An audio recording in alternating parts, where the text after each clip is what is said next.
38 days. That's how long the US-Iran war lasted before a ceasefire took effect 2 weeks ago. But the cost in weapons, in dollars, and in strategic risk did not stop when the fighting did. In just over a month, the US has burned through some of its most advanced and expensive weapons. Since the war began in late February, the US military has fired more than 1,000 Tomahawk cruise missiles. That's roughly 10 times what the Pentagon buys in an entire year. At $3.6 million each, that's a staggering burn rate. Another 1,100 long-range stealth missiles, originally built for a potential war with China, have also been used, leaving only around 1,500 in US inventories. More than 1,200 Patriot interceptors were fired at nearly $4 million apiece, double what the US produced in all of 2025. Over 1,000 ground-based missiles, including ATA-CMS and precision strike systems, were also expended. In just the first 2 days of fighting, the Pentagon burned through $5.6 billion worth of munitions. The financial burn rate is just as intense. Two independent estimates put the total cost between $28 and $35 billion.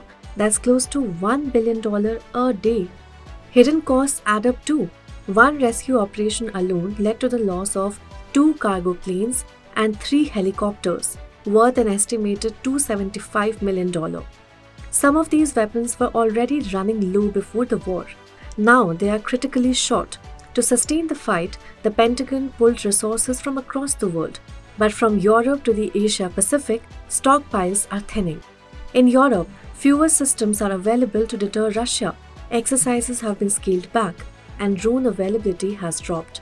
But the biggest impact is in Asia. The USS Abraham Lincoln Carrier Strike Group was redirected from the South China Sea to the West Asia region.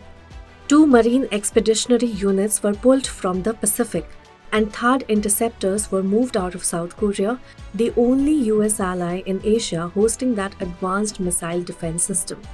The US is using weapons faster than it can replace them. It produces about 600 Patriot missiles a year, but it has already used double that in weeks. According to lawmakers, rebuilding stockpiles could take years. And despite plans to ramp up production, including deals with companies like Lockheed Martin, funding delays are slowing everything down.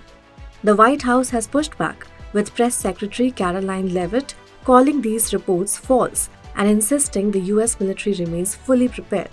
But this war has exposed a hard truth: America's over-reliance on expensive missiles and whether the defense industry can develop cheaper arms, especially attack drones, far more quickly, because future conflicts may not wait for supply chains to catch up. Follow Business Standard for more stories.